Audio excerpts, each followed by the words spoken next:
Welcome everybody to the Monday night live Q&A. Erin Snow, our clinical director, is here joining tonight to Hello, answer good evening. questions. Yes. And Erin, I was just sharing with somebody about we talk about work groups, quite a bit, and their trade partner group started on September 4th, and there still is an opportunity. If you missed one session, still join. It would be a great opportunity. And the men's Sex Addiction 101 will start again September 25th. So those are the two that I'm kind of wanted to highlight, from Mhm. that standpoint. So psychoeducation, 90 minutes per week, live facilitated. This is not just watch videos. There's homework to do and there's a lot of learning. But, Erin, I think you understand like the beauty of treatment is, one of the guys shares something and somebody else will go, oh, I hadn't thought of that, or me too.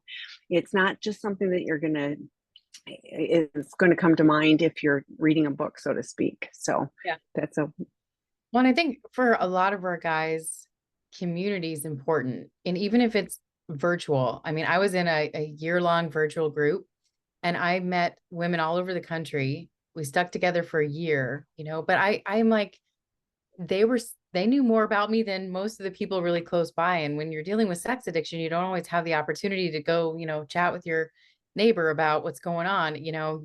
So creating a space where they can get some community, um, to be honest and open and feel like they can share and is really important. And we have amazing facilitators that And I think that let's talk about that, extend it one more layer to the betrayed partners, because we talk to so many people who are so isolated and alone. So can you speak a bit to about that similar topic to that? oh, same. I mean, for betrayed partners, as a betrayed partner, you you may tell some people that are close to you in your life, but that oftentimes that the damage is done for them, right? They have an opinion or a feeling about what you should do or shouldn't do. So it's hard. And so many of our betrayed partners talk about how I just feel like I can't tell anybody what's going on and how isolating it is to be in that trauma completely alone. So and it's I understand because I've talked to so many betrayed partners that say, well, like he's the one that needs to do the work. I don't need to do the work. And I'm like, girl, I understand. You did not ask for this. You didn't cause this. This happened to you. And yet it's happened.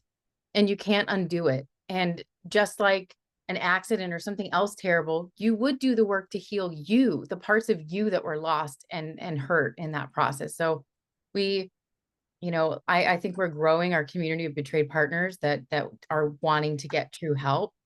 And that's really beautiful because they are in desperate need of help and community where they can be honest and open about what's going on with them. And focus on the healing for themselves. Yeah. I will quickly mention too, we've got the Empowered Women's Retreat coming up again October 24th through 27th. And we talk about healing for the women. This is not focusing on what he does or doesn't do. So can you speak just briefly about that? And then we That do have some one questions, so we'll get to them. So yeah. I shout from the rooftops. I was talking to a family member today and I'm like, do you know anybody, that's been because that is one of the most incredible things that we do. And we're fortunate, Tammy and I are both fortunate enough to be a part of that live, to be there. It's a lot of experiential work, but just watching the women walk in and they're so stressed out and they don't trust themselves or anybody else. They're angry, they're sad, they're lost. And to watch what happens in a few short days is it brings me to tears every time. But it's it's like I can't stress the message enough. And we say like it's healing for you, but what we're not saying is that we're not saying deny that has happened. It has happened, and you can choose to ground yourself and be rooted in support and love and empowerment for yourself to be able to walk through it. When you're spiraling in the tornado, you don't even have the clarity to make decisions about, do I stay, go, what is in front of me? How do I set boundaries? So that experience is watching these women love each other. By the end of the weekend, they've all got best friends. They're and they walk out like they've lifted 200 pounds of baggage and put it in a closet. It's such an incredible experience. And we don't have to tell them, they get to experience what it feels like, you know, breath work and psychodrama and, you know, learning to set boundaries and just sitting in the pool late night talking, all the women, you know, it's just incredible. I cannot talk about that one enough. It's really beautiful. Well, and because breath work, people often think of, I love the 4-7-8 breathing. This is not that. This is Oh yeah. very different and very powerful. And, but I also want to say with all this stuff, because I always feel like everybody's going, oh, I'm not going to do that. You know, first of all, we don't make anybody Oh, do anything. This is all you're encouraged to do it. And there's a whole team of people there to support the process, you know, there to safely hold the space and each person, you know, where they're at, you know, with this work. So it's a unique experience. Somebody was like, do you have this over in Europe? And I'm like, no, there's nowhere else that does this in the US. And so it's a unique experience. You know, it's a small group of people. It is amazing and healing. And for a betrayed partner, I would invite you to think about what would keep you from being willing to choose you and get the healing you need. So that's my choose you. Okay. Erin, the first question. I asked my husband over and over again to not look at women and comment on them. We kept going back and forth about this issue. Why is it so important for him that I will accept this behavior and not set a boundary that I do not want to go with him? I think I understand. So I'm imagining that you're out in public or, you know, out to dinner or shopping, and he looks at other women and makes comments about their body or their appearance. Yeah. And you're setting a boundary with it. And he's saying, it's important that you accept this behavior. Yeah, no, it's not. You have a right to have any boundaries that you want, be it fair or not. The boundary has to have actionable steps that you will take. I get a lot of people that are like, well, why didn't my boundary work? Meaning that the intention behind the boundary was to control or change somebody else. And of course, that's what the hope is, the byproduct is. But the goal is, hey, how do I feel? How do I feel in the presence of you when you're looking at other women and making comments out loud about their bodies or about their appearance? I don't feel good. And that doesn't make me feel safe with you. So the boundary might be, I'm not going out with you. You know, we used to be able to go shopping together. We used to go out to dinner together, but I'm not really comfortable with the way that you treat me when we go out together. So until you agree and show some change on that, we won't be going out together. So it's the actionable step that you will do, right? Not necessarily, you know, hoping and wishing that he's going to change, but saying, I'm not going to put myself in that position with you anymore. And that's the consequence is, you know, we have to do things separately. Right. But yeah, that's disrespectful and inappropriate. Like, unless the two of you have the type of relationship contract where you both can do that and it's not an issue, but it is an issue for you and it doesn't feel good. So set the boundary. Yeah. If you continue to make these comments, I will no longer be going out with you. I have one more. I'm gonna make it a little harder. Okay. But Erin, you know, if I don't go out with him, then what is he going to do? How am I going to know I'm going to be okay? Mm-hmm. We hear that Yeah. a lot. Yeah. Well, so the impetus for that is that my control of him or my presence around him gives me the illusion that I'm preventing something worse from happening. That is not true. The best of us, right? Who thought we were in safe relationships, you know, we've seen people on the other end of the spectrum that I've surveilled every phone call. I've gone through emails, and at the end of the day, it's really dysregulating to say I have to give up my choices to prevent somebody from doing something that, let me tell you, is going to happen anyways, if it's going to happen. Yeah. So that's where you begin to see that process of choosing me. I am not going to give up my time, my energy, my safety, my feeling of being like around people that love and care about me. I'm not going to give all that up to track you around. Because at the end of the day, then he's not taking any ownership over his behavior. He's being babysat. And I'll tell you right now, in terms of masculine energy and him being able to say, you know what, I don't like the way it feels when my wife is hurt. I don't like the way that it feels when my wife is not able to come with me places. Like, this sucks. Then you're taking ownership over that consequence. And I'm changing my behavior because I don't like the way I feel. When it's this maternal dynamic, it doesn't work. It doesn't work long term. It may work in the short term, right? But at the end of the day, then the barometer of integrity is being surveilled and being monitored and being babysat, not anything that comes from within. It's external. And none of us want to be a parole officer. None of us want to be somebody's mother. We want an equal partner. Yeah.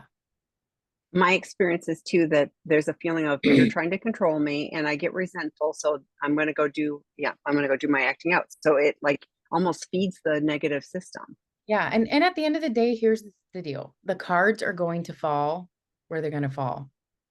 If you remove all of the control, all of the surveilling, and they do what they're going to do, then okay, I know the truth.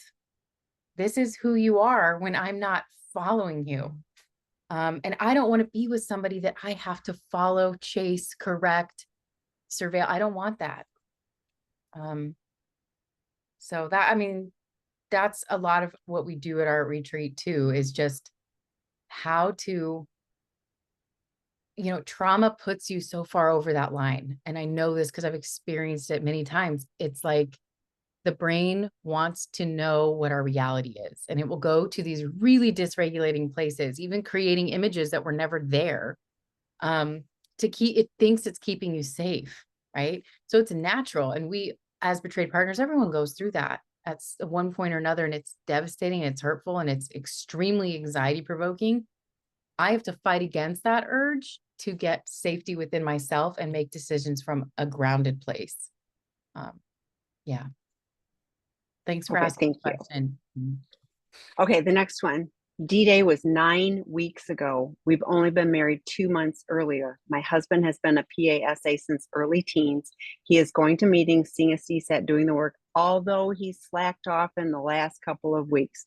During daily Thanos check-in, he claims he hasn't thought about porn or masturbation since D-Day. Is that possible? I feel like he's lying because he's afraid I'll leave. First of all, I'm so sorry. Right after being married. And to be 9 weeks in and noticing slacking off, like that would be problematic, because our actions convey our ability to trust, right? So you're watching. Do I feel like I can trust you based on your actions? So slacking off when we're 2 months into recovery, let's hang in there a little longer than that. And okay, so this, I don't know, sometimes I get blowback for this, but I don't think it's, first of all, possible that he hasn't thought about porn or masturbation.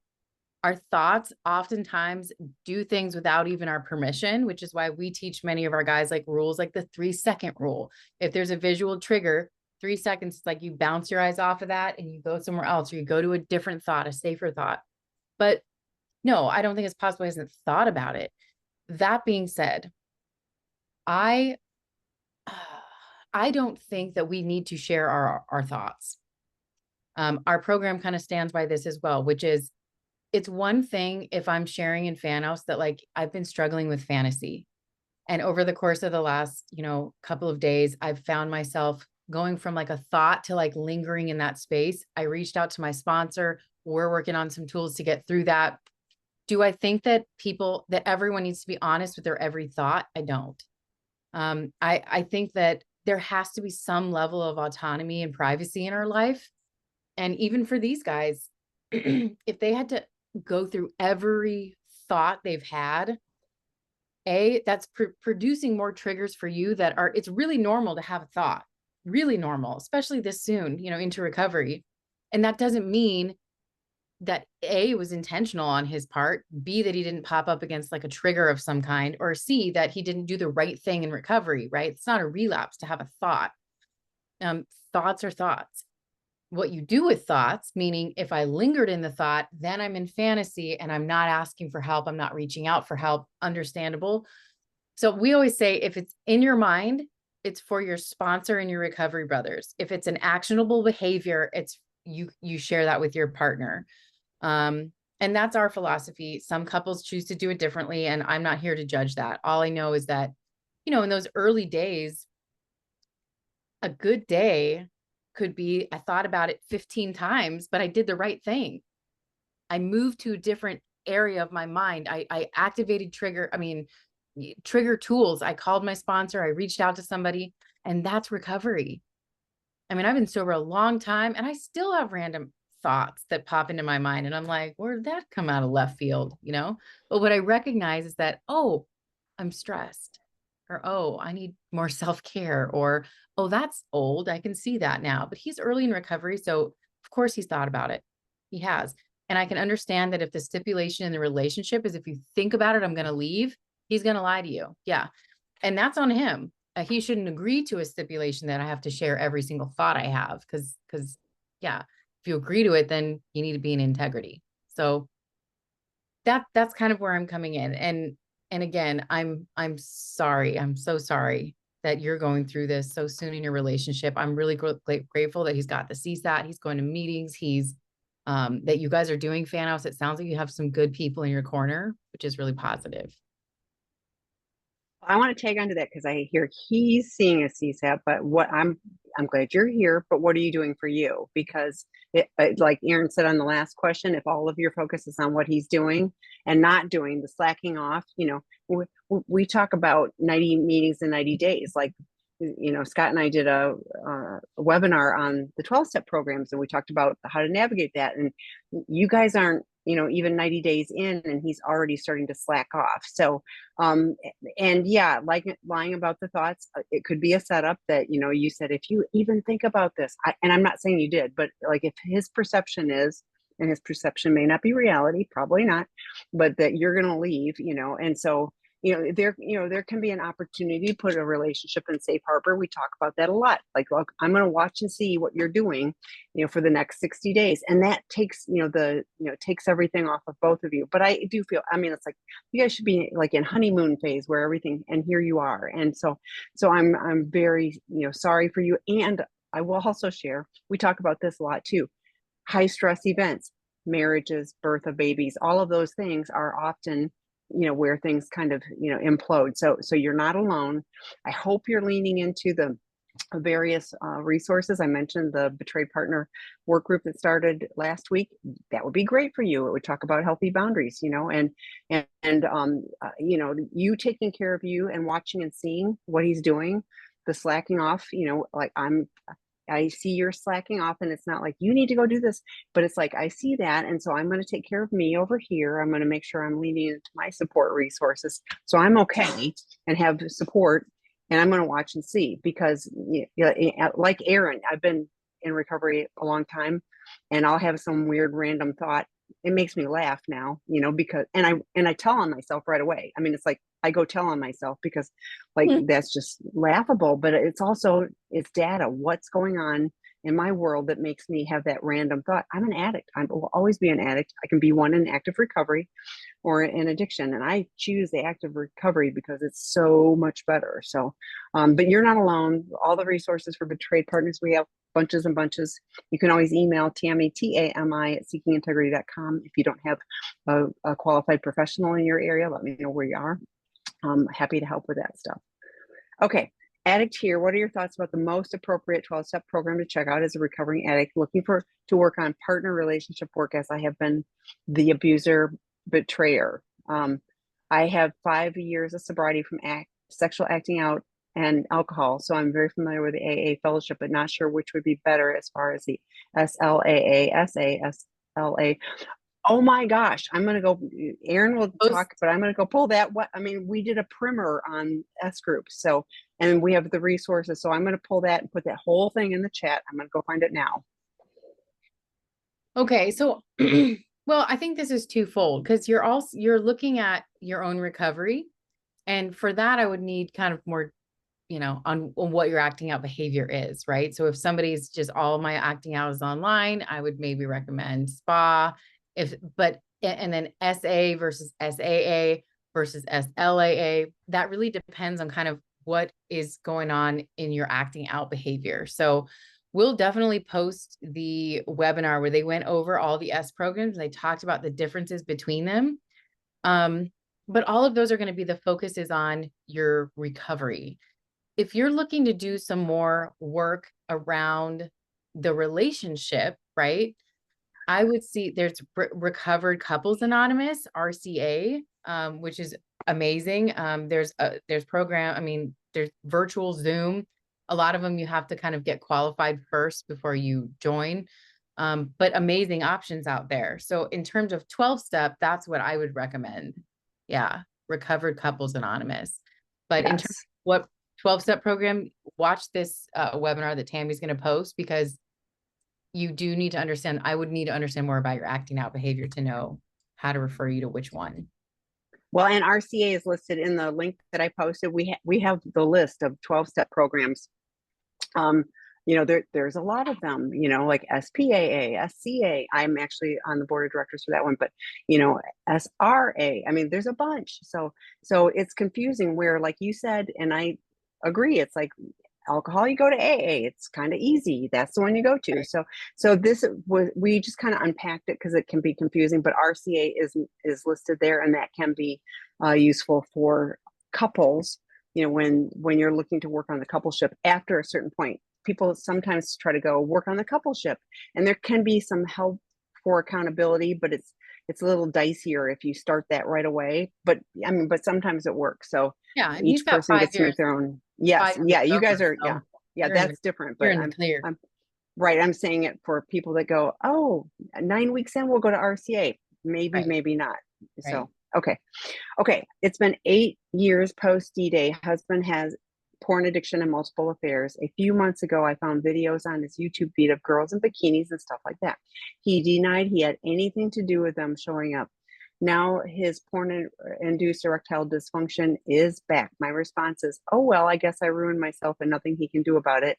Is the normal for ED to come and go for years. The reason he used for cheating was because I didn't have sex with him enough.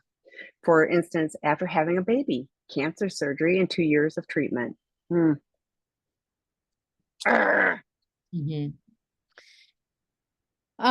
Yeah. Trust your gut. Trust your intuition. No, porn-induced erectile dysfunction does not stick around on and off for 8 years. You reroute neural pathways and you stop watching porn, and the way your brain responds to dopamine and all that changes. And so I can't speak to what's going on here, but to me, it sounds like there's probably something going on. And at the end of the day, the frustrating part is when you've been like gaslit like that, when you have been blame shifted, when you have been told that you're the reason I had to have sex, so I just decided to go and get it in another way, is bullshit. And this is really common. We hear it a lot. And there's reasons for the addict on the attachment side. And also the most painful events and memories are ruined because, having a baby, cancer, these are really common times for acting out, which is really sad and really harmful and hurtful. And ultimately, it's not your fault. He doesn't get to blame you. We've had guys that have been sober for 9 years and haven't masturbated and gone through really tough times like this, and they don't go and act out. You're not going to die. You're not going to explode. There's no reason to say that if you don't have sex with me, I have to go and get it somewhere else. And that's just a really classic gaslighting scheme. So I don't know what's going on, but what I would say is this. in betrayal trauma, we often lose our way with our own intuition because it's like smoke screens and look over there and don't look here and look up there and trust your gut. It sounds to me you're here, you're asking the question because your internal system is firing off. It's saying something's not right. This doesn't feel right. He doesn't feel right to me. Sex doesn't feel right. I'm finding clues. Something's off. And you know what? Oftentimes people get really caught up and I have to figure out the truth so that I can like nail him to the wall. You actually can set boundaries before you ever find out anything. I don't know what's going on, but I don't need to know. What I know is that something inside of me doesn't feel good right now. I don't feel safe. I don't know what that's related to. And quite frankly, I may never know. But what I'm telling you is I'm taking a step back because the behavior and the things that I'm seeing in front of me just don't make me feel good in your presence. And boundaries are to help me safely and healthily connect to you. I want to connect to you, but I have to be able to trust what I'm seeing with my own eyes. And right now I don't, and my intuition's firing off. So I'm going to take some time to do some things for me, some self-care for myself, and take a step back. You don't always have to have the, like hard evidence in your hand to be able to set a boundary. If your gut is like, something's off, the way he's treating me, the defensiveness, the pulling away, the erectile dysfunction, the videos on his, like, it's okay to set a boundary right here and now if you don't feel safe. And what I mean by safe is not like I'm going to be imminently injured. What I mean is safety is found within. I feel safe when I'm regulated, when I am at peace, when I have my own back. I want to experience that when I'm in your presence. If I am not, if I can't hold on to myself when I'm with you because I feel icky, then I need to take some space to get back to where I feel good, which is, regulation and an ability to hold on to myself. So I think you got a lot of red flags flying up, and trust your gut. You know them well, you know yourself well, and you have intuition. It's a gift. Listen. Yeah, and I don't hear any recovery work for him. I hear it's Oh, 8 cute. years post D-Day, and that's kind of it. And so I, if we don't have positive things that we are doing for our recovery, then we will continue to lean back into the same things. Now, it could be other forms of problematic behavior. Lots of people,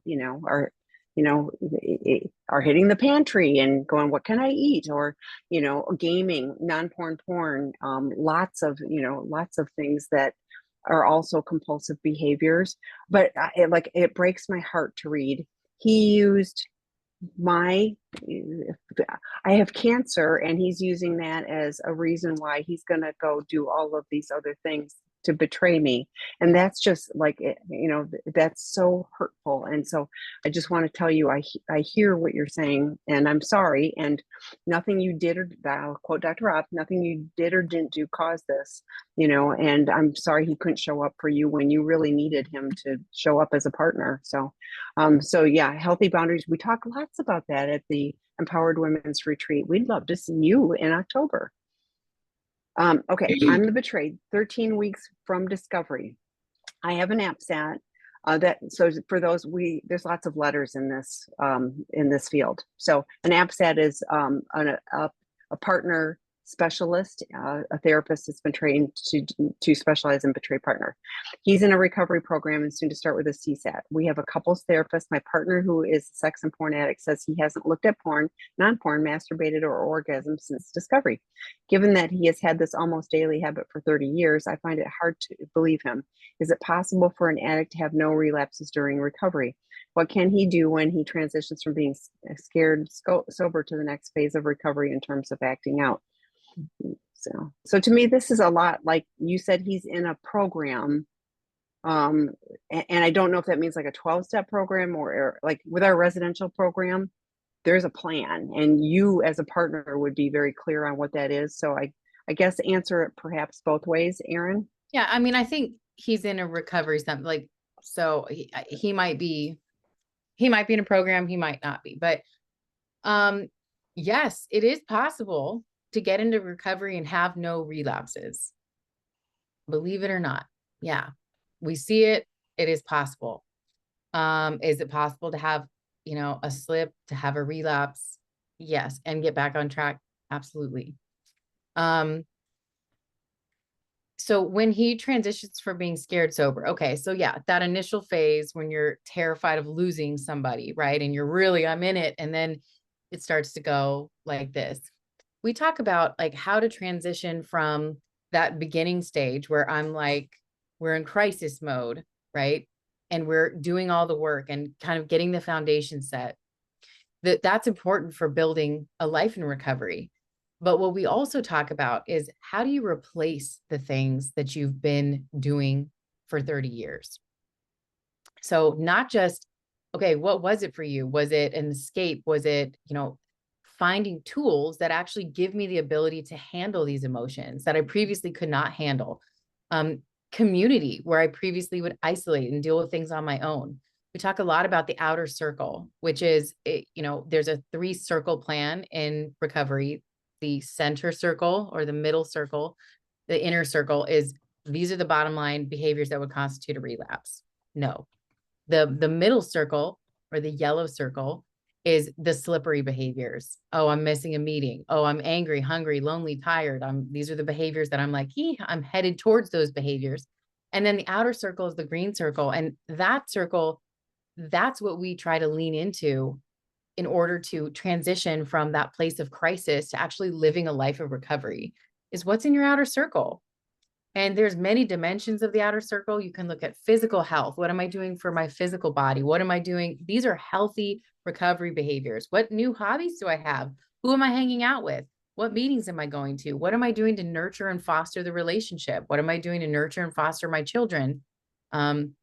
So really it's like that transition from I'm in crisis and I am like clinging on to any resources to get me out of this, to now I'm building a life in recovery where masturbation is not the center of my entire existence. I am adding new, healthy, creative, fun things to my life and tools that I can use when I'm stuck, when I'm struggling.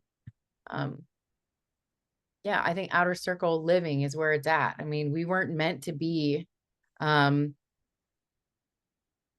isolated, masturbating all day. We were meant to live life on a big spectrum of really beautiful things. And so that's what that transition can look like. Yeah, complicated question. And um, we've been talking about healthy boundaries for you. What are your healthy boundaries so you're taking care of yourself and not just focused on what he's doing or not doing? Yeah, you want to see, but you want to see his actions. And if he is, really doing the work, then he can have reap the benefits of recovery. So, okay. My wife is a self-proclaimed sex addict, used to belong to kink sex clubs. She cleaned up and we're married 2 years ago. She is faithful, but tells me she doesn't feel appreciated unless I have sex with her every day, regardless of how emotionally intimate we are. It's like she's trying to use my body to zone out like she used to in her clubs, and sex with her feels very disconnecting. Says our marriage struggles are because I won't give her sex anytime she asks, and keeps pressuring me for sex and threatening to file for divorce. I try to maintain my boundaries, but I don't know if I'm the problem or her expectations are healthy. I'm going to say the same thing I just said a minute ago. Dr. Rob says nothing you did or didn't do cause this. Nothing you do or don't do can make someone else do something different. So, but we get a version of this story. We actually do, have people who have female sex. There is support for them, and we have a Tuesday night drop-in group for female sex addicts. I kind of look at and Erin will talk more, but like, what is she doing? She's a self-proclaimed sex addict. So what is she doing for recovery rather than just looking to you to help her feel better? So, yeah. I mean, and there's a lot of things you brought up. That I don't feel appreciated, right? I understand when like a love language is physical affection, and I understand that. This is a different feeling to me when you say, actually, when we have sex, it feels very disconnecting. So it's like like you said, it's almost like she needs me as a tool to zone out, and she's trying to be faithful to you, but I also can see how you're kind of a tool in her numbing out whatever it is she's feeling. And almost like, if I can't use you for that, then I'm not okay. And then blames you for, I don't feel appreciated. I don't feel like you love me. And you're like, I'm trying to love you in a lot of different ways, but sex every single day is not necessarily the only way I want to love you. So I do think there's more going on here.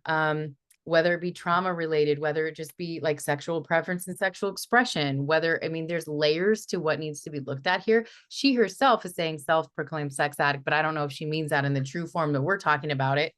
But there's definitely something compulsive that seems to be tied to something that's a little bit maladaptive here. Not to say that sex every day can't be beautiful, but you're at two different levels of desire, and also two different levels of what you want in terms of what sex means to you, what intimacy means to you. And typically I would refer someone probably to like a sex therapist to talk about those things, but it does appear like, just based on some of the things you've said, is that there is some emotional underpinnings, past things that are under the surface here. So I would recommend going and seeing, whether it be a CSAT, an APSAT, whether you start with the sex therapist. I kind of think, let's weed out like whether there is true compulsivity here, and let's figure out whether or not this is just a kind of a difference in preference, or if there's some trauma, some maladaptive coping mechanisms under the surface that she needs to get help for. Because I can tell you love her and you're wondering, is this normal? Like, what is going on? I don't feel good about this. And I'm putting up boundaries, and she's making me feel like the problem. And that's not okay. Ultimately, in a relationship, you find a peaceful middle, right? And right now it kind of feels like this, like her desires, and you're kind of getting like knocked over and bulldozed over, and that's not a good place to be. So I would definitely recommend, if you would like to find a CSAT, or other therapists in your area, reach out to Tammy, Tami, at seekingintegrity.com. We have an amazing network all over the country and world, of people we've directly worked with, that we can send you a list of someone in your area. And I think, for the two of you, like the threat of divorce, have sex with me or I'm going to leave. Like, I talked a moment ago about safe harbor, putting our relationship is struggling. Let's put the relationship in safe harbor. Neither one of us are going to talk about divorce while we go seek professional help and guidance to move forward, because that threat is so dysregulating for both of you, that being able to just go, let's look. I mean, like, doesn't have to be a long time, 60 days, 90 days, we're just going to do that. And for the moment, this is what we're going to do. So we can see if we can find a path forward that would be workable for each and both of us. So, okay, next question, Erin. Betrayed here a few months from the discovery of his Life. Is that like fetish life? Mm-hmm. Oh, thank you. I learned a new one. Okay. Account. FetLife is this. Oh, I should have kept reading. Sex social media website in which locals can view each other's videos, photos, and writings, both porn and everyday, and join groups for local sex parties and hookups. He is a porn and sex addict. No disclosure yet, so I'm not sure about other acting out. We both have individual and couples therapeutic support. I don't know how to process the betrayal trauma advice, that when a porn addict seeks and watches is impersonal and at a distance with unrealistic expectations. My partner has searched for local women every place we've traveled and viewed photos of them in their homes. We can run into them at any point in the grocery store. His porn infidelity feels so personal, following their daily posts and an everyday threat. He's looking at real women who could be our neighbors. How do I process this? It doesn't feel different. It doesn't feel like strictly porn infidelity. Yeah. Well, I mean, and this is similar to some of our guys, that all their acting out is in line, but part of their acting out is they're going on dating apps, Tinder, which is like, geolocated, where you can find people in your area and you're chit-chatting with them. And half of the arousal for some of these like guys is conquest, right? It's just some guys will say, I got her to agree to meet up with me, and then it was done. I wasn't interested anymore. There's almost like a voyeuristic quality to it. I don't know, like watching videos of other people in their home, knowing that they could be nearby. So the arousal template is interesting. I don't always know, why somebody's interested in or attracted to, or the behaviors or the actions that they take. In his case, yeah, there is a little bit of a relational aspect. It's not just watching what's on the screen. It's these are real people who are near me that, it's like traveling to a riskier place, right? We could run into them at the grocery store. To you, that's absolutely like terrifying and mortifying. To him, it's arousing, which is unfortunate and really, hard to grapple with, which I agree.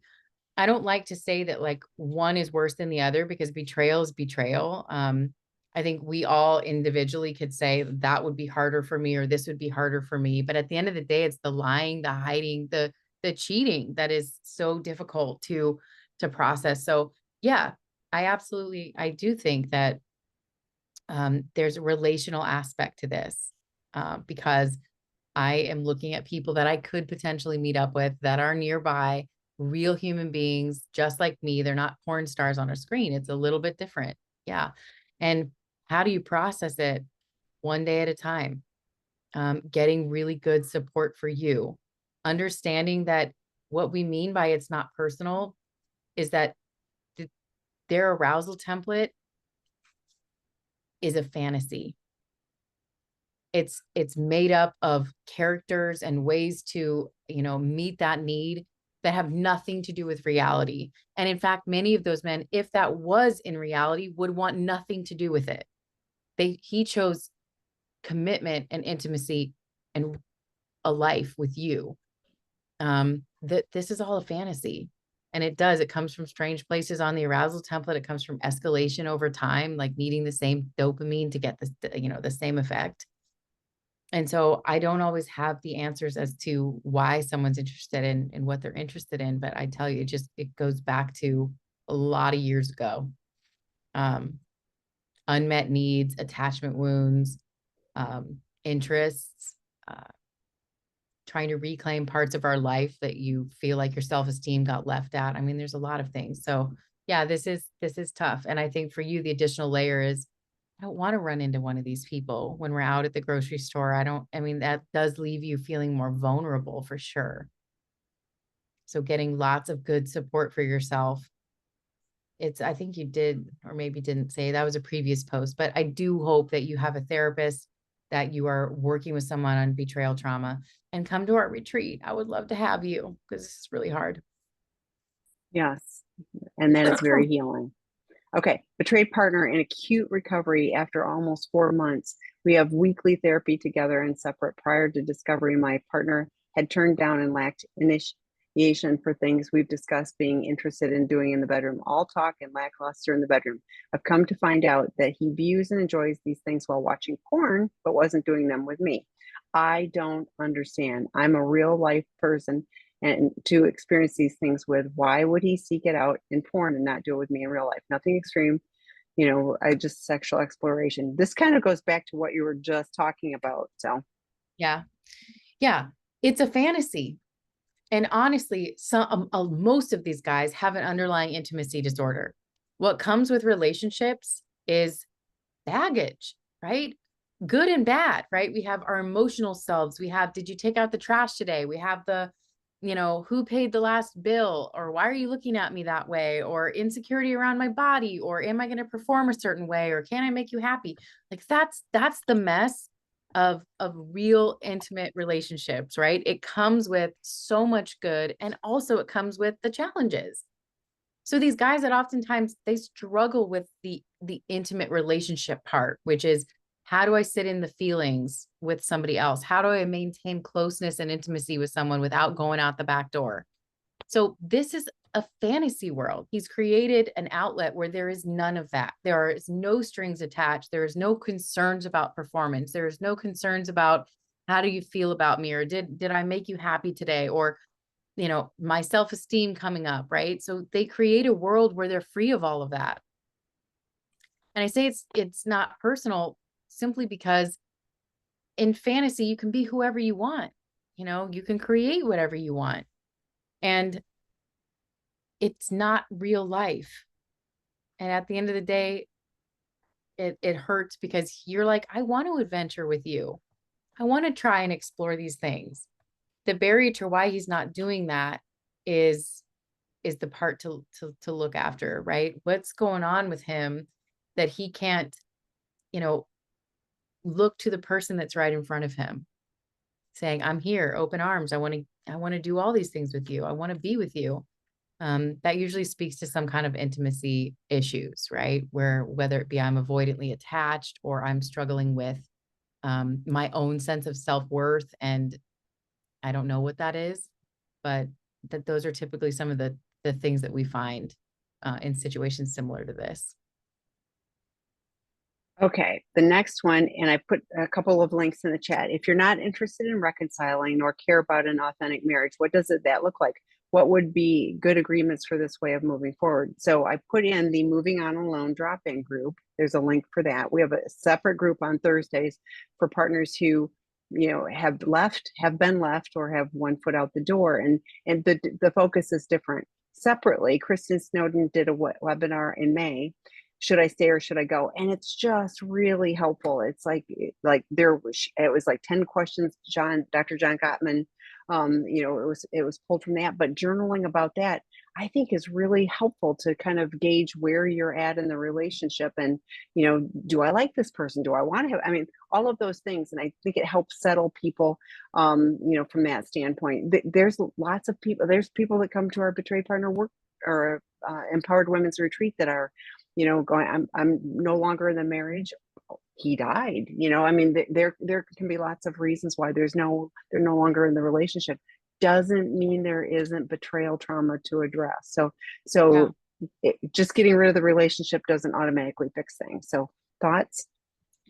Yeah. I mean, good for you. I think that you're saying, hey, I'm not interested in reconciling. And authentic marriage, no, thank you. I'm good for me. I'm good. I'm ready to move on. Good for you. So in terms of agreements, I don't necessarily know what those would look like, whether you have like kids, home, house, all of those things. I mean, that kind of, that would be up to you two to decide. But I do think, like Tammy said, you can walk away and feel good about that choice, and also still have to do some of the healing work around what happened. Because when you don't, it's like a wound that kind of festers, and the next person that you meet, right, they get to be the one to deal with kind of the lack of trust, the betrayal that you brought in from a previous relationship. So when you do that work to say, okay, I'm going to heal this. If there's anger in there, if there's rage, if there's sadness, if there's depression, if there's abandonment, I'm going to pull that crap out by the roots and do some work so that I feel settled in myself. I feel like when is the time, or if you choose to move forward, that you can do that with a clear mind and a healed heart. Yeah, in terms of agreements, I think you're just saying, I want to be amicable. And I don't know what that looks like. Right. But I would just say, you sound settled and you're moving on, and that's good for you. That's a choice. That's a boundary. That's a choice we all get to make. And some choose to move on. And I think that that's okay. Good for you. I think the one agreement would be, if there's children, how do we co-parent? That would be the one thing I would like really make sure, that if there's children, that you have a plan, so that, any stuff between the two of you is not, getting mixed up and negatively impacting the kids. That would be important work to do, and, so that you show up, as who as a good parent from that standpoint. So, okay. Back to the other one, no recovery work. He says he doesn't need help because he isn't doing anything. So that's a massively important data for you. Red flag. Yeah. Oh, it's not red flag. That's like, the whole pavement is red, like, yeah. So you understand you have an addict and active addiction, and what do you need to do to take care of you? What do you need to do to take care of you? Because he's not. Yeah. Okay. And then the one that we referred to, the recovery program, it was a virtual recovery program, not 12-step. And to me, that would be like, what, if it's a led program, there should be a plan for each participant, for their aftercare and what that looks like. And hopefully it would include 12 step. 12 step is, free and all over the place and lots of great resources. There's statistics on, how beneficial 12 step are. So I would hope that any program would be recommending, some version of that. But other thoughts, Erin? Nope. Okay. All right. So the next one is addict in recovery, betrayer here. I'm 4 months in recovery from my addictions, and my husband has been supportive throughout and has experienced trauma and lack of self-care because of his exhaustion to support me. That's called a typical betrayed partner. We hear this all the time. I have been given the support of SI inpatient support groups, CSAT therapists, etc. We are currently seeing a couples therapist, but my husband does not think he needs his own therapist to work through the trauma of what I caused over the years. Our couples therapist has urged him to seek his own therapist and take steps for his self-care and work on his well-being. He refuses to take action on this, and as he believes his ongoing role is to monitor every step of my recovery. I know this is not healthy and is actually hindering the repair we need to have in our marriage by not letting go and taking care of himself. Are there opportunities or resources for betrayed husbands, or thoughts of open invite to males of betrayed partners retreats? I believe this would be so helpful. Hi, I know you. Yeah, me too. Um, Yeah. yeah, we know exactly what you're talking about because we've experienced this firsthand. And it's time for you to start setting boundaries. And oftentimes we do tell our addicts that they also can set boundaries. Okay. If the behavior is toxic and it's not helpful to either party, it is okay to set boundaries. It is okay to say, I'm no longer going to actually share this with you because you are monitoring from the minute I wake up until I go to sleep at night, and you're refusing to get your own help. And yes, betrayed partners, we didn't ask for this. We didn't want this. And yes, he has supported you, but there does come a time where you're doing everything that you can. You are doing the work where you have to say, I'm no longer continuing the way that this is, period. I'm not. I love you. I want to support you. I want to be there for you, but we both need help. We're not okay. So absolutely, we have not had a lot of interest for male betrayed partners, but we had talked about that if we can get a collection of male betrayed partners that are interested, talking about doing that sometime in the future. We do have, did you put the drop-in group for I did. male betrayed partners? And there's also some that are co-ed as well. Mm-hmm. Because yes, and the work group is co-ed, like the work group that I mentioned, that is like, we have males in that regularly, I know, probably almost every time. So, but the thing with this one is that if he's your couples therapist and your therapist and all of us all said the same thing. He needs some help too.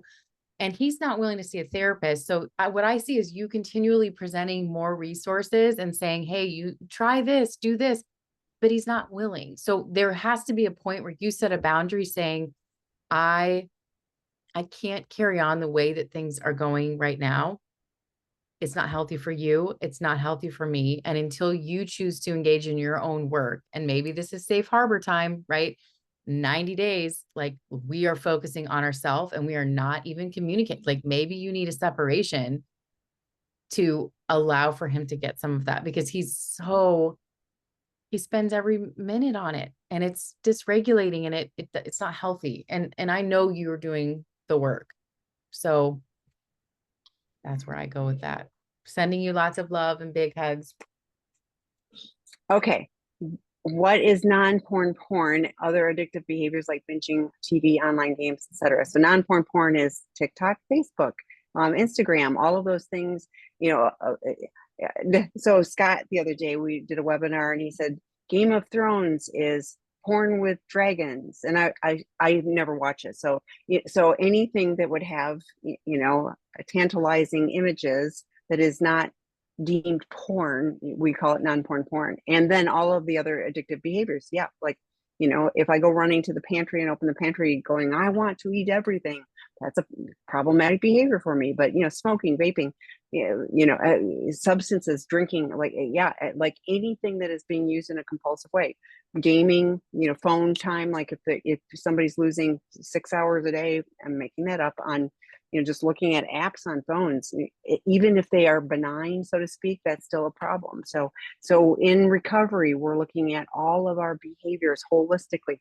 Our treatment program is uniquely qualified from that standpoint, because we really are looking holistically, at what needs to be attended to. So it isn't like, well, you stop that, but now you're doing all these other things that are problematic and keeping you disconnected and, on that dopamine, drip, so to speak. So you have to look at everything in a recovery world. We live a very examined life. We have got to look at our behaviors.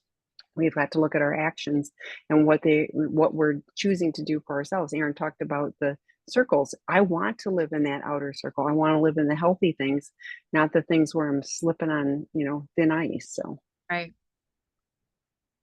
And these days, non-porn is like everywhere, unfortunately. yeah. What agreements are good for marriages that are deals? That is a unique, that would be, to me, that would be an individual. I mean, it's like, I a don't three really, circle plan is very individualized. Like, what do you navigate that works for, what is mutually beneficial?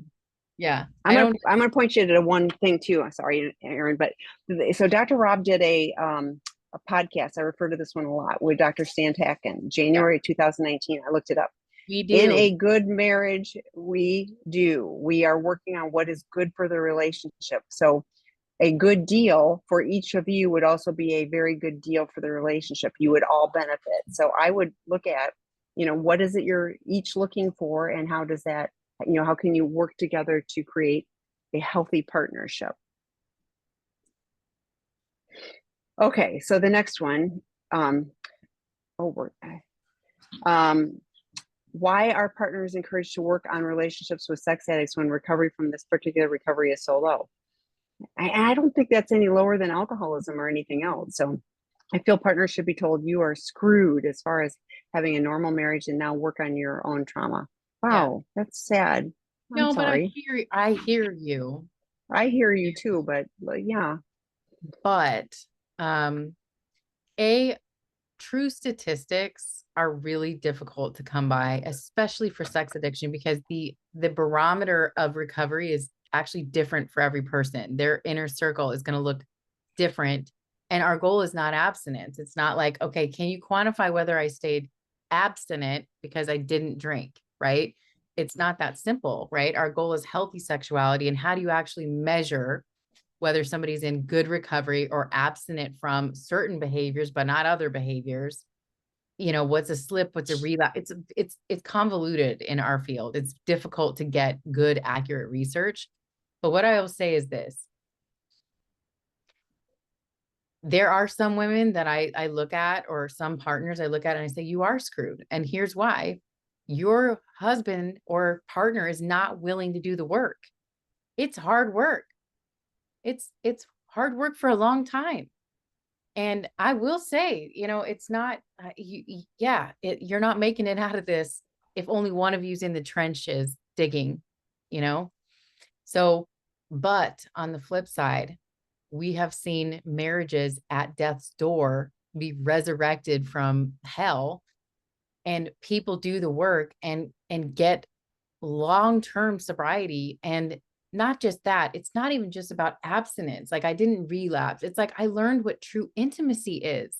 I changed my attachment style to be more secure. I know how to communicate with my partner. I interact differently with my kids. I don't like I got to a place in my sobriety where I struggled for 15 years.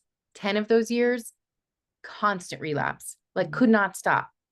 And I finally got enough recovery that I looked in the mirror one day and I said, if you put the drugs in front of me right now, I wouldn't touch them, because I like who I am better without it. I actually liked the sober me better, but it took me a while. So that's the goal, is not just to stay abstinent. The goal is to create a different life.